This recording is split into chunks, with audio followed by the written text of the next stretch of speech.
Hi, I'm Brandon with Vivo, and in this video, I'll show you how to fix a problem with your keyboard mount not fully sliding forward or back.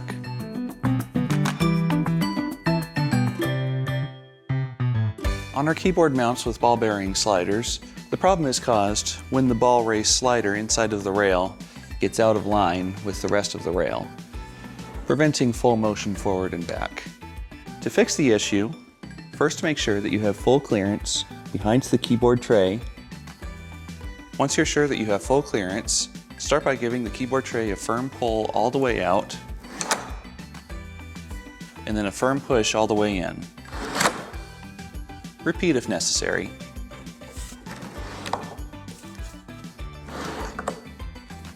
Once the ball races are aligned, the keyboard tray will be able to slide in and out smoothly through its whole range. And that's all there is to it. If you have any questions about the process or continue to experience problems, please feel free to contact our customer support team for assistance. Thank you for watching.